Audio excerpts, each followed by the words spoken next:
નમસ્તસ્યૈ નમસ્તસ્યૈ નમસ્તસ્યૈ નમો નમઃ. જ્યાં સુધી બુદ્ધિમાં કઈ કલ્પના જીવતી છે ત્યાં સુધી અનુભવનું ક્ષેત્ર આપણા માટે નથી બન્યું. બુદ્ધિની કલ્પના શાંત થઈ જાય તો અનુભવ કરવાનો બચે જ નહીં. જુઓ, જેમ સંસાર વિશે આપણી કલ્પના છે એમ ભગવાન વિશે પણ આપણી કલ્પના છે. તો બોલી જાઓ ને, અયમ આત્મા બ્રહ્મ. પણ આ અયમનો અનુભવ તમારે ક્યાં જઈને કરવો છે?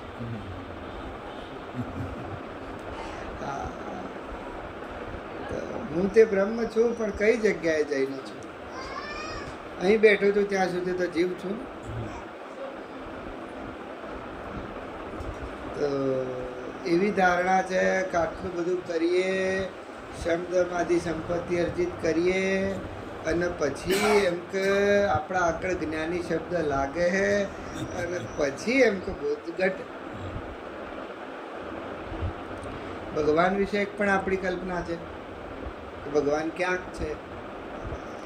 કોઈ કહે છે ચરાચરમાં છે, રજ રજમાં છે, આપણે એની કલ્પના છે. કોઈ કહે છે મંદિરમાં છે, આપણે એની કલ્પના છે. કોઈ કહે છે કે ભગવાન વગરની કોઈ જગ્યા ખાલી નહીં આવે, એની કલ્પના છે. તો જે દીવો કરી અને ભગવાનને પ્રકાશ આપે છે એ પણ કલ્પના છે, અને જે સૂર્ય જ ભગવાનની આંખ ચાવ મારે છે પણ એની કલ્પના. કારણ કે આ કલ્પના અનુભવ નહીં બની શકતી. જેમ સંસાર વિશે એક ધારણા છે આપણી કે અહીંયા ખૂબ સુખ છે, તો 60 વર્ષથી તો શોધમાં જ છો તમે બધા કે શું મેળવવા મતો છો? સુખ ના, પ્રત્યેક જીવ અહીંયા એની ધારણા પૂરી કરવા માંગે છે. સુખ મેળવવાનો પ્રયત્ન નહીં અરવિંદભાઈ, પ્રયત્ન તો એની ધારણા પૂરી કરવાનો છે, જે એને ધાર્યું છે. એવી કહેવત આવી કે જુઓ, વ્યક્તિએ જગત જુદું છે, એટલે એને અહીંયાથી મેળવવાની ધારણા જુદી છે. અહીંયાથી જે લેવું છે એની ધારણા પૃથક છે બીજા વ્યક્તિ કરતા, એટલે જગત જુદું પડે છે. જગત જેવું કોઈ અસ્તિત્વ છે એ તો જગદીશ સાથે જ જોડાયેલું છે, પણ સંસાર જેવું કંઈ છે એ તો જીવે ઊભું કરેલું છે. જેને કહે છે કે અમે બધા સંસારી છીએ, આ સંસાર એટલે બીજું કંઈ નહીં, મારી કલ્પના. હું કાલનો એક વાત કહું છું કે આમાં નથી એવું શું છે? કહો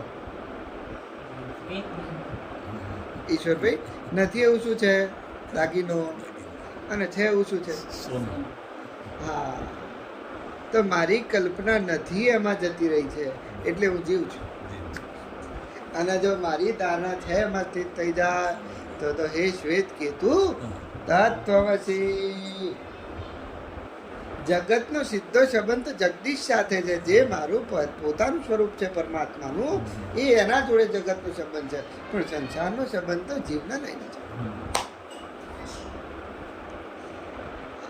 તો જ્યાં સુધી જગદીશની કે પછી સંસારની આ બંનેની કલ્પના મટે નહીં ત્યાં સુધી અનુભવની પ્રણાલી શરૂ ન થાય. જ્યાં બધી ધારણા ખરી પડે અને પછી કોઈ વધે છે, અનુભવી કોઈ આવો રે અનુભવ કરવા, સાચો અર્થ શોધી લાવો રે અનુભવ કરવા. તો મહારાજે તો બોલાવી દીધા કે અનુભવ કરવા આવો, પણ ક્યાં જશો? મંદિરમાં? તો કે અનુભવ કરવા આશ્રમમાં જશો? અનુભવ કરવા હિમાલયમાં જશો? ના ના ના ના.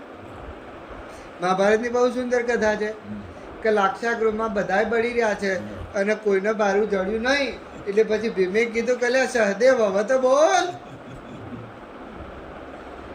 સહદેવ એટલું જ કહે છે કે મોટા ભાઈ ઊભા છો ત્યાં પાટુમાં, તો તમારો અનુભવ કરવો છે પરમાત્માનો, ઊભા છો ત્યાં પાટુમાં. આ શરીર જ લાક્ષાગૃહ છે અને બળી રહ્યા છો, 60-70 વર્ષથી બળી રહ્યા. આ 18 વર્ષના કલ્પના કરીને બળે તો સારા લાગે. ચલો ભાઈ, એને તો કશું જોયું નહીં અને જોશે તો ખબર પડશે. આ 70 વર્ષના જો આ કલ્પનામાં બળતા હોય અને બચી જવું હોય તો ઊભા છે ત્યાં પાટું મારો. ક્યાં ઊભા છે કહો? તો 5 એવી મુખ્ય ધારણાઓ પ્રત્યેક જીવની છે. શબ્દ વિષયક ધારણા, મનગમતા શબ્દો, સ્પર્શ વિષયક ધારણા, રૂપ વિષયક ધારણા, રસ વિષયક ધારણા અને ગંધ વિષયક ધારણા. 5 વિષયોની ધારણા છે. આમાંથી જીવ બહાર નહીં આવી શકતો, અને નહીં આવી શકતો એટલે જ જીવ છે. બસ આ ધારણાથી જો મુક્ત થઈ જાય, એના ચિંતનથી મુક્ત થઈ જાય તો પછી અહીંયા કોણ છે? બ્રહ્મલટકા કરે બ્રહ્મ પાસે, એ જાગીને જુઓ તો જગત દિશે નહીં. એક દરિયો છે, દરિયામાં મોજા છે, ફીણ છે, તરંગો છે, વલયો છે, મોતી છે, પોખરાજ છે, નીલમ છે, ગંભીરતા છે, અવાજ છે. લ્યો, આ બધું દરિયામાં છે, પણ દરિયા સિવાય કંઈ નહીં. તો બધું જ પરમાત્મામાં ભાસી રહ્યું છે. આપણે અહીં ઉભા છીએ, પણ આગળ વધી જઈએ ને તો પરમાત્મા સિવાય કંઈ નહીં. જેમ સપનું આવ્યું છે અને સપનામાં તમારા સિવાય, સપનું એટલે બીજું કંઈ નહીં, જાગૃતિનો વિવર્ત. જાગ્રત અવસ્થાના વિવર્તને સપનું કહે છે. તે બ્રહ્મનો વિવર્ત એટલે જગત, અને જીવનો વિકાર એટલે સંસાર. હા, તો જુઓ, બહુ સામાન્ય ઉદાહરણ આપીને કહું, આ તમારું ઘર છે શંકરભાઈ, અહીંયા તમે વસ્તુએ તમને અનુભવો છો. આ ઘરના બહાર ગાડી પડી છે, જવા દો.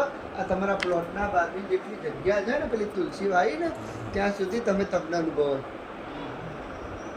બાજુના પ્લોટમાં નહીં અનુભવો, કોકનું છે. કોણ છે? આપણા સમાજનો પાછો બારકોડનો છે, તો આપણો છે. પણ તમે તમને તોય નહીં અનુભવો, તમારો હગો ભાઈ હશે તોય. પણ આ જે 3600 વારનો પ્લોટ છે, એમાં તમને અનુભવો. એ ટેબલને ટીચો પડશે ને એટલે એમ થશે મારું. યસ, ગાડીનો ગોબો પડશે ને તો ભરાઈ જશે, પણ હૃદયમાં ગોબો પડ્યો ના નહીં ભરાય. તમે તમને અનુભવો છો. જુઓ, સંસાર એટલે બીજું કઈ નહીં, જીવનો વિવર્ત. જેમ સપનામાં તમે તમને જ અનુભવી અને સુખી દુઃખી થઈ રહ્યા છો. રાતે ઊંઘી ગયા છો અને રોજ ઊંઘી જાઓ છો, પણ આજે સપનું આવ્યું. આજે સપનું આવ્યું છે, 4 જણા તમારી પાછળ પડ્યા છે, લાકડી લઈને પડ્યા છે, તમારા હાથમાં કઈ નહીં આજે, અને લાકડીએ તમને મારી નાખ્યા. અને આજે એક વ્યક્તિને સપનું આવ્યું ને, એણે મને કીધું કે આવું સપનું આવ્યું. તો એના આવું સપનું આવ્યું છે આજે, લાકડીએ તમને મારી નાખ્યા છે, અને જેવા મરી ગયા નાક ખુલી ગઈ. તો તમારી જાગૃતિનું વિવર્ત જ સપનું થઈ ગયું.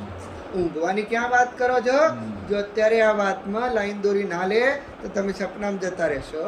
કેમ કે આ પતે પછી આપણે ઘેર જઈએ, પછી હાર્યું કામ છે, પછી આજે અહીં જવું છે, સપનું ચાલુ થઈ ગયું. તમે ક્યાંય નહીં ગયા, તમે બદલાયા નહીં, તમે જેમના તેમ છો, જ્યાં છો ત્યાં છો. જેને વસીથી જો હે છો હે કહી રહ્યા છે, જ્યાં છો ત્યાં છો. અને તો એ તમે તો ક્યાંક પહોંચી ગયા. તમારો વિવર્ત, જીવનો વિવર્ત એટલે સંસાર.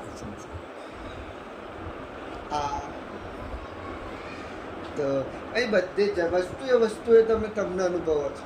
આ મારા બાપુજી છે, આ મારી બા છે, આ મારી ઘેરથીનું છે. અને એટલે ઘેરથીનું છે એટલે તમારું જ છે.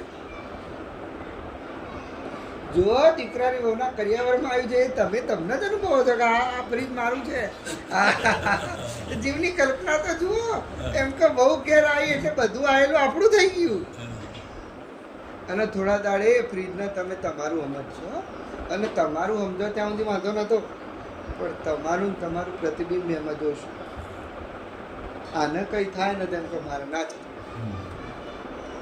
હા, સુખી અને દુઃખી થવાનું કારણ બીજું કંઈ નહીં, તમારું વિવર્ત છે.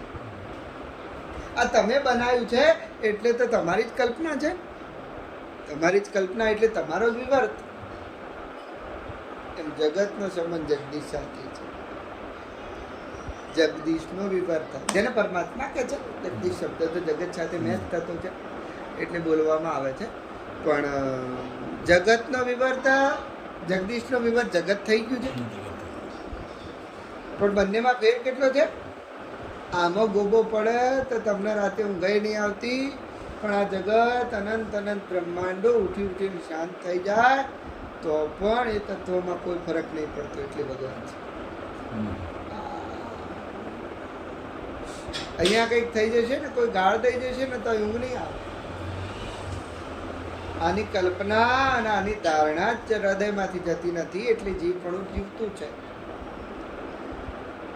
અને આટલું મોટું અનંત અનંત આવા અનંત બ્રહ્માંડો જેના એક રૂવાડામાં છે એવા પરમાત્મામાં ક્યારે ઊભા થઈ અને આવું જગત શાંત થઈ ગયું એની કોઈ જાણ પણ નથી, એટલે એને ભગવાન કહે છે. હા, ભગવાન ગીતામાં કહી રહ્યા છે કે જો મને જો એમ કરજો. અર્જુન 11મા અધ્યાયમાં અર્જુને કીધું મને એમ કે બતાવો હવે હેડો, આ બધું સાંભળવાનું બહુ થઈ ગયું, હવે તમે તમારી વિભૂતિઓ ગણાય પણ તમે હવે કશું બતાવી શકો એવા છો. એટલે અર્જુનને ભગવાને કીધું આ જો એમ કે પશ્ચમે એટલે કે મને જો, પાર્થ રૂપાણી મારા રૂપને જો, શતશોથ સહસ્ત્રશ આ હજાર હજાર આંખો, હજાર હજાર આંખ, હજાર હજાર હાથ, હજાર હજાર પગ વાળા મને જો. અર્જુનને બતાવ્યું. આ જો એમ કે તું કોને મારવાની વાતો કરે છે? આ જેને તું અત્યારે મારવાની વાતો કરે છે ને, જેને ના મારવા માટે મારા જોડે રકઝક કરી રહ્યો છે, એ તો મારામાં ક્યારના મરી ગયા. તો એક બહુ સારું ઉદાહરણ છે કે કરોડપતિ દાદા હોય અને એના છોકરાને 100 રૂપિયા વાપરવા આપે અને છોકરાથી 100 રૂપિયા ખોવાઈ જાય, એટલે છોકરા માટે એનું સમગ્ર ખોવાઈ ગયું છે. છોકરા માટે એનું સમગ્ર ખોવાઈ ગયું અને છોકરો આખો દાડો એ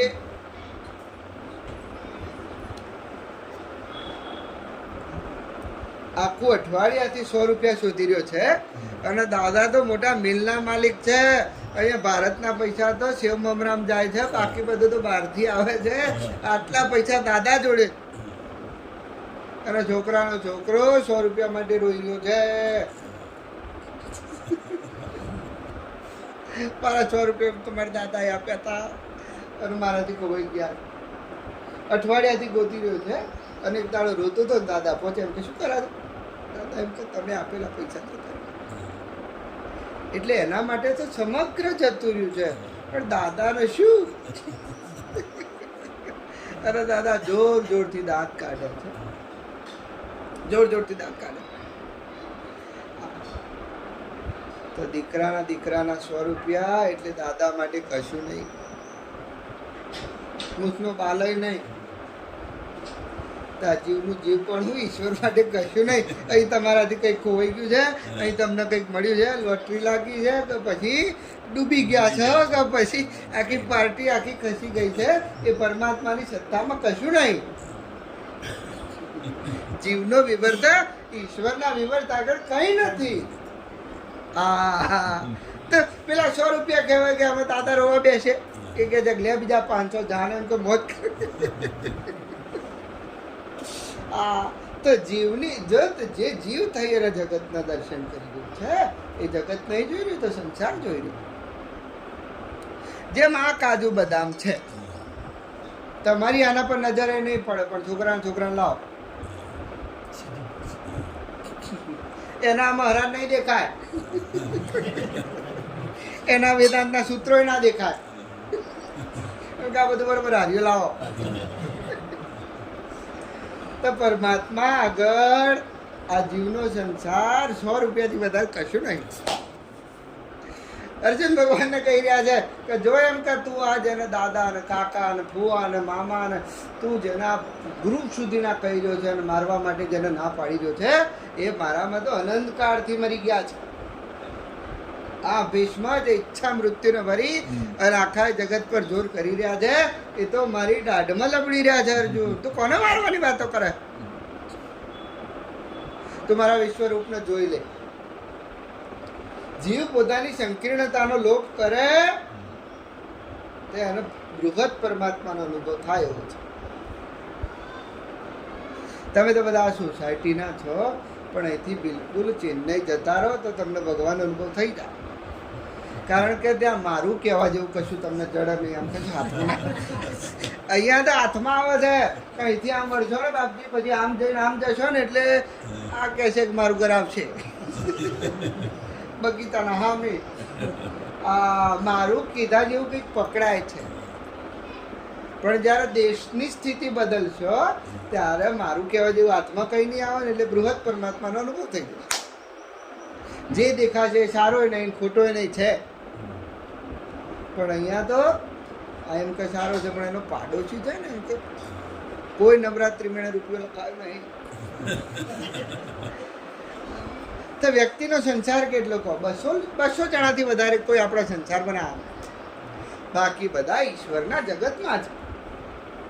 તમે આ છોકરાને ઓળખો છો? નહીં ઓળખતા ને એટલે સારો છે એવું એ તમે નહીં કહો અને ખોટો છે એવું એ નહીં કહો. આવ્યો છે તો ભાઈ ખા એટલે પછી બાપ દીધો ઘેર જા. જો 4 વખત આવે તો તમે એની ઓળખાણ લો. ક્યાંનો છે? એટલે કે હું ધીણોજનો છું, ખારિયાનો માટનો છું. પછી હરદેશણ મોસાળ થાય મારું. આ ઓળખાણ થઈ ગઈ. એટલે પછી એમ થશે કે આના મામા તો બહુ સારા. સારા ખોટાનો ભાગ પડી ગયો અને આ ભાગનું નામ સંસાર છે. જીવનો વિવર્તન. ભગવાનમાં આવો કોઈ ભાગ નહીં. હા, જીવનો વિવર્ત સંસાર છે. મારે કહેવું છે એટલું જ છે. અને ઈશ્વરનો વિવર્ત છે આ જગતના જગદીશના વિવર્તને જગત કે છે. જેમ જીવના આવેલું સપનું છે આ સપનું છે. લ્યો એમાં જગત તમે જેને કહો છો જે 4 યુગથી ચાલી રહ્યું છે અને કેટલા યુગ પતી ગયા છે અને બ્રહ્મા વિષ્ણુ મહેશની કલ્પના છે. આ ઈશ્વરના આવેલું સપનું જીવના સપના કરતા લાંબુ ચાલ્યું છે. તમને ખ્યાલ આવે છે? સ્વપ્નના વિવર્તમાંથી તો આપણે જાગી જઈએ એટલે પણ આમાં તો જાગવું કેવી રીતે? હું બતાવું. આ ચાવી બતાવી દઉં છું તમને. કે આ પહેલા બેઝિક સમજી લો. આ જીવનો વિવર્ત છે. લ્યો અહીંથી તો મોટી છૂટી ગઈ છે પણ કોઈને ઈશ્વરના વિવર્તમાં ભરાઈ ગઈ છે. તો આ જગત છે બીજું કઈ નથી. જગદીશનો વિવર્ત છે અને સંસાર જીવનો વિવર્ત. આ બંનેના વિવર્તથી આગળ છે તમે છો. એ શ્વેત કેતુ તત્વમસી. જીવનું જગત શાંત, જીવનો સંસાર શાંત થઈ જાય અને ઈશ્વરનું જગત પણ શાંત થઈ જાય. પછી કોઈ વધે છે? ચિદાનંદ રૂપ શિવોહમ શિવોહમ અહમ નિર્વિકલ્પો નિરાકાર રૂપો. જુઓ, ઊંઘમાં આવેલું સપનું એટલે જીવનો વિવર્ત અને જાગતા આવેલું સપનું એટલે ઈશ્વરનો વિવર્ત. જગદીશ એટલે કઈ નહીં, પ્રત્યેક જગ્યાએથી જાગતા એટલે જગદીશ. અને જીવ એટલે કોઈ નહીં, બધી જગ્યાએથી ઊંઘેલો એટલે જીવ. તો ઊંઘમાં આવેલું સપનું છે આ જીવનો વિવર્ત છે અને જાગતા આવેલું સપનું તો અનુભવની પ્રણાલી ત્યાં છે કે આ જીવનું સપનું તો શાંત થઈ જાય અને ઈશ્વરનું પણ સપનું શાંત થઈ જાય. અહમ નિર્વિકલ્પો નિરાકાર રૂપો વિભુમ વ્યાપ્ત સર્વત્ર સર્વેન્દ્રિયાણમ. પોતાના વ્યાપકપણાનો બોધ પણ જ્યાં ખરી પડે છે. તમે આજે બોલી ગયા છો સત્સંગના અંતે કે હું આ શરીર નથી. પણ નથી એવું, પણ તમે કંઈક છો. એટલે જીવનો વિવર તો શાંત થઈ ગયો છે, પણ જગદીશનો વિવર તો જાગતો છે યાર. લ્યો, અહીં કઈ નથી. લ્યો, અહીં કઈ નથી એવું, પણ કંઈક છે. આ કઈ નથી એવું કહેવા માટે પણ કંઈક જોઈએ. હા, ખ્યાલ આવે છે? કઈ નથી. લ્યો, પણ આ કશું નહીં એવું કહેવા માટે કશું જ જોઈએ. હા, તો આ જે કશુંક છે ને, આ કઈ નથી એવું જીવ છે, અને કશુંક છે એવું ઈશ્વર છે. આ તો શું છે કહો? શું નથી? પણ સોનું તો છે. હા, તો હું આ શરીર નહીં કયો ને, કહી દે આજે. પણ તમે શું છો કયો? હું ઈશ્વરનો અંશ છું, બોલી જાઓ ને. અયમ આત્મા બ્રહ્મ. અનુભવની પ્રણાલી તો આ બધાથી જુદી છે. ઊંઘનું સપનું તો શાંત થઈ જાય, પણ જાગવામાં આવતું સપનું પણ શાંત થઈ જાય. ઊંઘીન સપના તો બધા જોવે છે, કોક જાગતા જાગતા જોવે છે. તેમ કે મને તો એમ કે હવે બધે વ્યાપકતાનો અનુભવ થવા લાગે. સાધકના શબ્દો છે, આ સાધક બોલી શકે જાવ. મને એમ કે બધે એમ બધું સારું લાગે છે, અને ક્યાંય દ્વેષ કરવાનું મન થતું નહીં. પણ આ તો જગદીશનું જગત છે, વિવર છે આ ભાઈનો. જગદીશભાઈ અને માયાબેન બિલકુલ બાળકોની ભાષા છે. બિલકુલ જો મેં આ વેદાંત મેં આ રીતે ભણાયેલું પણ છે કે જગદીશભાઈ અને માયાબેનના દીકરાનું નામ જગત છે. તો જીવની માયા કેટલી છે કહો? કેટલી કહો? 5 કરોડનું ઘર, 50 લાખની ગાડી, સુંદર પત્ની, ડાયા દીકરા, દીકરાના દીકરા, પૂરું થઈ ગયું. જીવની માયા એટલી જ છે. પણ જગદીશની આ સૂર્ય, આ ચંદ્ર, આ પૃથ્વી, આ દરિયો, આ તારા, આ આકાશ, મમ માયા દુરત્ય. જેને ભગવાન ગીતામાં કહી રહ્યા છે કે અર્જુન, મારી માયા તો તારી માયા કરતા બહુ મોટી છે. મમ માયા દુરત્યા મામે તે પ્રપદ્યંતે માયા મેતાંતરંચિતે. હા, તો જીવની માયા કેટલી છે કેમ? આ બધી વધીને તમે કાલ સિંગ ખાતા હતા, આજે અંજીર ખાજો.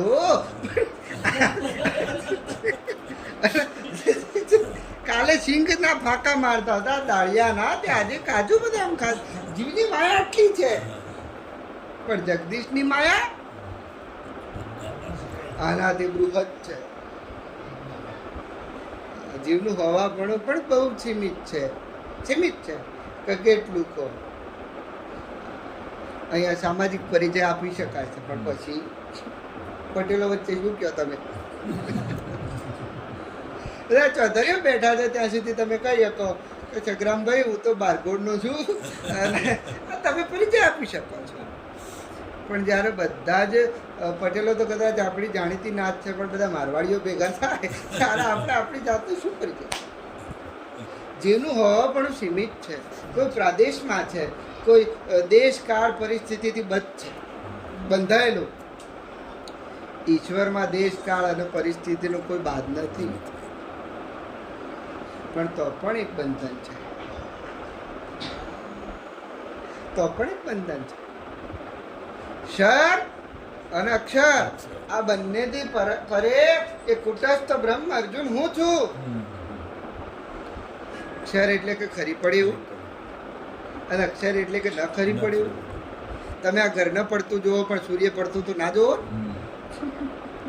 આ માટલાનું પાણી થઈ રહ્યું, પણ દરિયાનું તો ના થઈ રહ્યું. એટલે અક્ષર બિલકુલ વ્યવહારિક ભાષા છે કે ક્ષર એટલે ખરી જાય એવું, પતી જાય એવું, થઈ રહ્યું. અને અક્ષર એટલે ના થઈ રહ્યું. આ ક્ષર તો જીવનું છે ને અક્ષર પરમાત્માનું છે. પણ ભગવાન તો ક્ષર અને અક્ષરથી પેલી બાજુ આ તત્વમસીનો જે નિર્દેશ છે એ તો ક્ષર અને અક્ષરના પેલી બાજુ છે.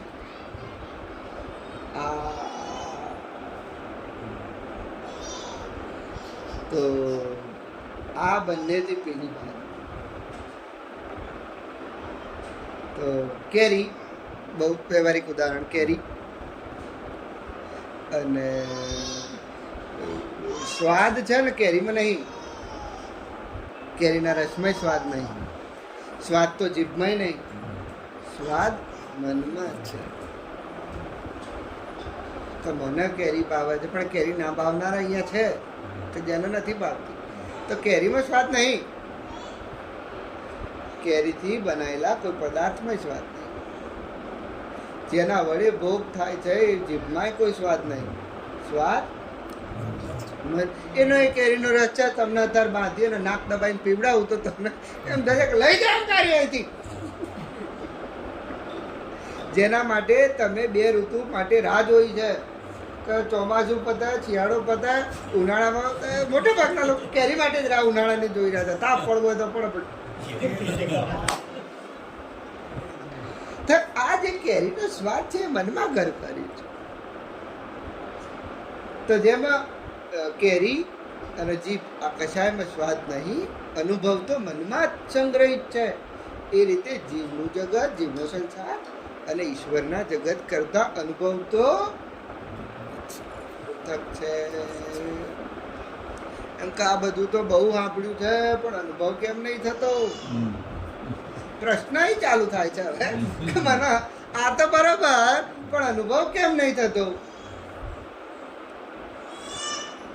તો યાદ રાખો, જ્યાં સુધી અનુભવ કરવો છે ત્યાં સુધી નહીં થાય.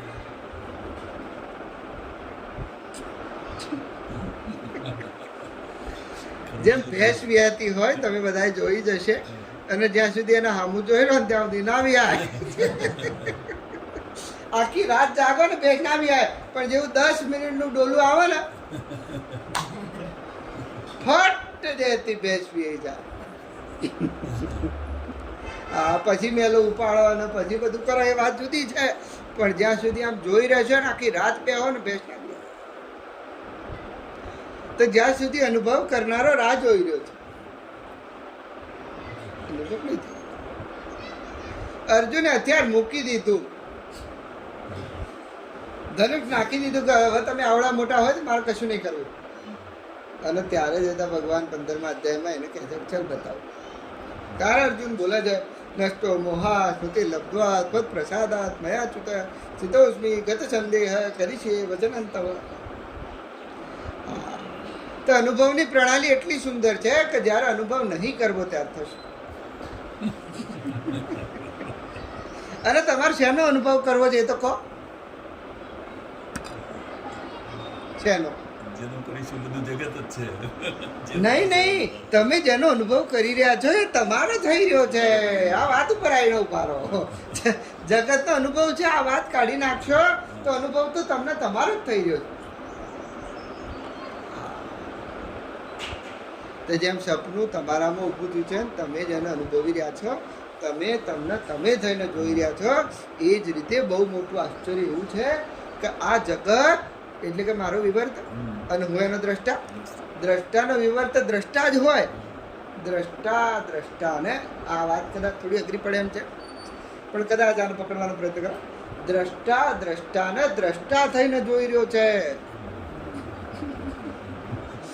એક બહુ મોટું દર્પણ અહીંયા લાવીને મૂકી દો અને તૈયાર થઈ અને તમે જોવો, તમે આ વાળ સરખા કરો, જુઓ, તમે વાળ સરખા કરો, કપડાં સરખા કરો, તમે તમને જોઈ રહ્યા છો. શું થઈને જોઈ રહ્યા છો? તમે થઈને જોઈ રહ્યા છો. આશ્ચર્ય તો જુઓ. તમે કઈ મને નહીં જોઈ રહ્યા અને તમે કઈ જુદા થઈને નહીં જોઈ રહ્યા. એમ કે ભાઈ આજે તો મારા અરવિંદભાઈ થઈ અને જોવો છો મને, એ મેળ નહીં આવે. મારે તો મને હું થઈને જ જોવું પડશે. દર્પણમાં સરખું કરી રહ્યા છો એ તમે કરી રહ્યા છો, એટલે તમે કરી રહ્યા છો એટલે તમને સરખા કરી રહ્યા. તો અહીંયા અનુભવ રૂપ થઈ અને અનુભવનો અનુભવ થાય છે. તો અનુભવ કરવો છે, કોનું કરી રહ્યા છે? આમ તો નિરખને ગગનમાં કોણ ગુ મી રહ્યો, તેજ હું શબ્દ હું. અહીંયા દેખાય છે, શું તમારાથી પૃથક લાગે છે? તો તમારો અનુભવ કરવા હિમાલય પર જવું પડશે. આ હાડકા સૂકવી દેજો અને કશું ખાતા પીતા નહીં. એટલે બિલકુલ ગુફામાં બેસી રહેજો અને આંખો બંધ કરીને અનુભવ થશે, પણ જેવી આંખો ખોલશો એટલે પાછું જગત એવું જેવું લાગશે. પણ બહુ સરળ વાતથી પતાવી દેવું હોય તો તમે જેમ તમને દર્પણમાં જોઈ રહ્યા છો, તમે તમને થઈ અને તમને જોઈ રહ્યા છો, એ જ રીતે બ્રહ્મનો અનુભવ તો નિત્ય થઈ રહ્યો છે. કેવો છે બ્રહ્મ? નિત્યાનુભૂત. નિત્યાનુભૂત પરમાત્મા છે. અનુભવની પ્રણાલીથી ભગવાન બિલકુલ નહીં ખસે. એ પોતાનું આત્મ સ્વરૂપ બિલકુલ આગું નહીં ગયું. પોતાના જીવપણું અજ્ઞાનમાં ભાસે છે એટલે પરમાત્માનો અનુભવ નહીં થતો. હા, તો લાવો. અને કાલે પણ કહેતો હતો રાતે તો અંધારું છે, અંધારામાં દોરડું પડ્યું છે અને સાપ ભાસે છે. હવે શું પ્રયત્ન કરો તો દોરડું થઈ જાય સાપનું? ખાલી લાઈટ. પણ અજવાળું ના કરો તો દોરડું છે. હું કહું છું. આ તો છે જ. અજવાળું કરે આ તો બિલકુલ વ્યવહારિક ભાષા છે કે અંધારામાં દોરડું પડ્યું છે અને દોરડામાં સાપ દેખાય છે અને બીક લાગે છે, ભય લાગે છે. પહેલા તો એમ થાય છે કે એમ કે મારા ઘરમાં સાપ પીવાઈ મરી ગયા. પછી કોઈ એવો છે કે બળનો દીકરો એ બિલકુલ લાકડી લેવા ગયો કેમ કે પાડી દેવા છે, સાપ છે ને આવે. કોઈ પોચા હૃદયનો છે, બેભાન થઈ ગયો છે. કોઈ એને છે ને બિલકુલ મદારી બોલાવા ગયો છે કે અમે શામત છે બધા વસાહત, તો એમ કે એકાદાર બોલાવી પીપળું વગાડીને જતું રહેતું હોય તો પતાવી દઈએ. પણ આ બધામાંથી કયો પ્રયત્ન સાચો પડે કહો? એ કઈ નહીં. આ બધામાંથી કયો પ્રયત્ન સાપ બગાડવાનો સાચો પડે? એક કઈ નહીં. તો અજવાળું કરે આય કે કઈ ના થાય? અજવાળું કરશો તો ખબર પડશે કે દોરડું છે. ઓહો, આ તમારે અજવાળાની મહેનત ના કરવી હોય તો એ દોરડું જ છે. જ્ઞાને કરીને જે અનુભવ પરમાત્માનો થઈ રહ્યો છે, અજ્ઞાને કરીને એ જ બ્રહ્મનો અનુભવ થઈ રહ્યો છે. ખાલી બુદ્ધિમાં એમ છે મારો અનુભવ નહીં થતો. ખ્યાલ આવે છે?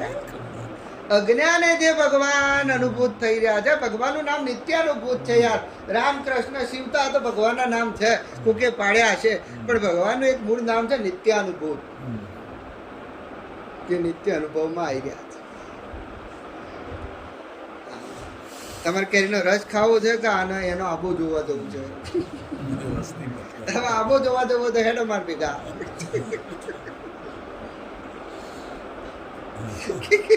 તમારે એ કેરી ક્યાંથી આવી છે અને ક્યાંથી એની કલમ લીધી છે, બધી જ એની થીસીસ કરવી હોય તો 400 પાના છે.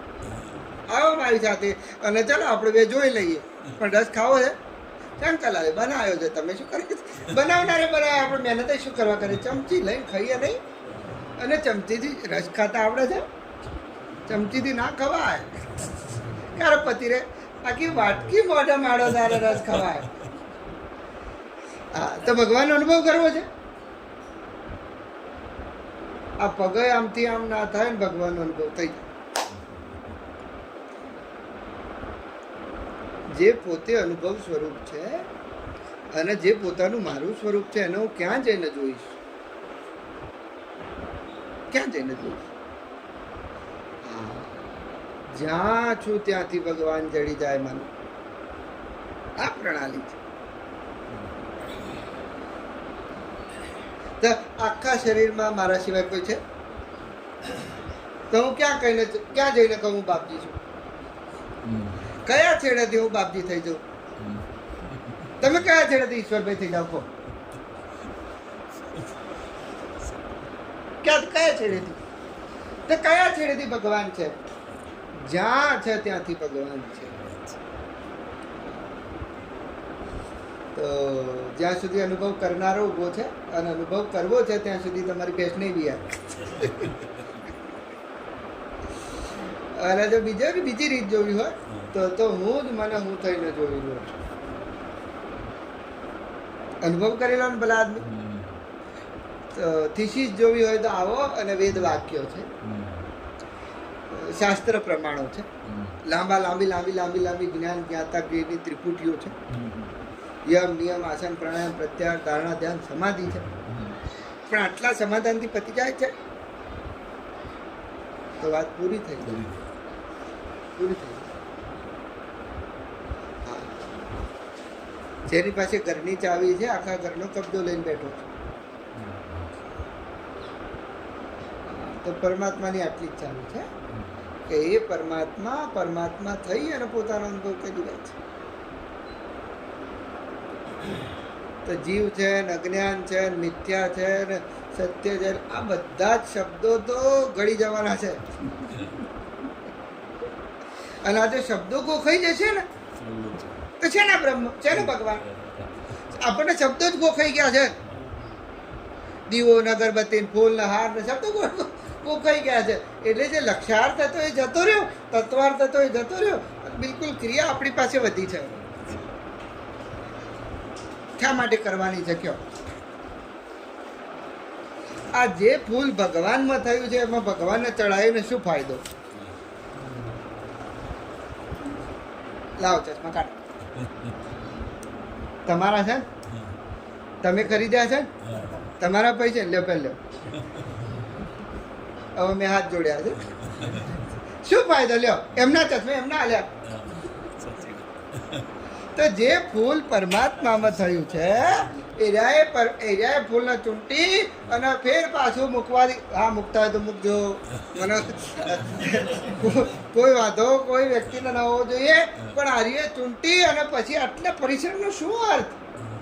તારું આપ્યું લેવું મારે તારું તુજને દેવું એમાં મારું નથી તલવાર તમને શું કરીને જમાડું મારા રસ બિનારણ છોડ તમને શું કરીને જો રસ લેવો છે આનંદ લેવો છે તો જીવ અને ઈશ્વર થઈને બે થઈ લો અને જે દાડ તમે નહીં લેવો એ દાડ તમે નિત્યાનુભૂત પરમાત્મા પોતે છો. નહીં થતું થઈ રહ્યું છે એને જુઓ ને શું થઈ રહ્યું છે એમ તો કહો. અનુભવ નહીં થતો એ વાત તો બહુ સારી છે પણ થઈ શું રહ્યું છે તાર તમને?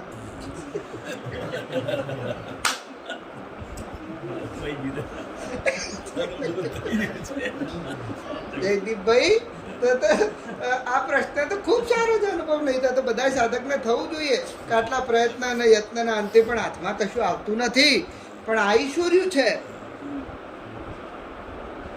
જો આનો વિષય સમજશો તો વિષય છે, ભોગ સમજશો તો ભોગ છે. બંધન માટે કોઈ જવાબદાર નથી, તમે જ જવાબદાર છો. અને મુક્તિ માટે પણ કોઈ જવાબદાર નથી, તમે જ જવાબદાર. અનુભવ એટલે કઈ નહીં, એક ઈશારો. અને આ ઈશારાથી જો તમને આટલા બધા ઈશારામાંથી કોઈક એકાદો જલે પૂરું થઈ ગયું.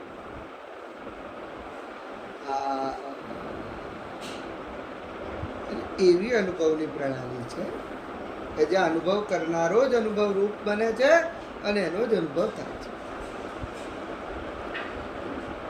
આ ક્યાંથી ખજૂર છે કે બધાથી તો ભગવાન ક્યાંથી છે કે દ્વારકાથી તો કે રણુજાથી તો કે ડાકોરથી જ્યાંથી પકડો ત્યાંથી પરમાત્મા છે.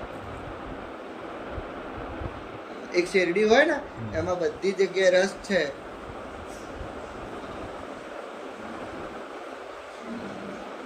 શેરડીનો અર્થ ખબર છે?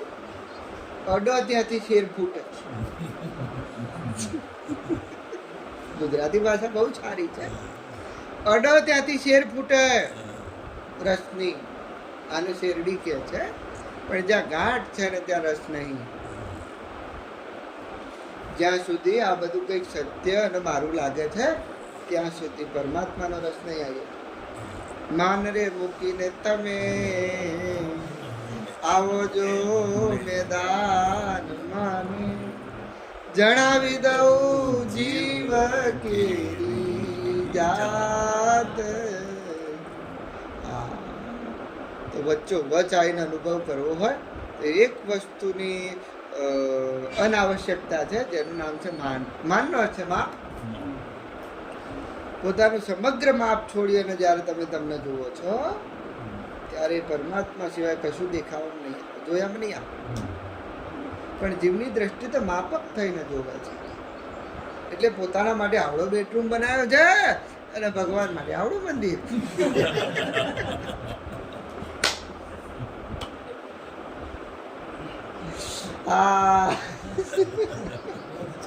અને જો માપ છોડી દઈએ તો આનો કશો વાંધો નહીં. આનો એક આગવો રસ છે કે ભગવાન મારા જોડે હોય. પણ જો માન મૂકી દે કોઈ અને જો અનુભવની પ્રણાલી આવી જોડે તો પછી ક્યાં કોઈ જગ્યાએ જઈને તમને અનુભવ થાય. ઊભા છો ત્યાં પાટું મારો. કૃષ્ણ કનૈયા રામચંદ્ર ભગવાન સદગુરુ. ઓમ નમઃ પાર્વતી પતય હર હર મહાદેવ.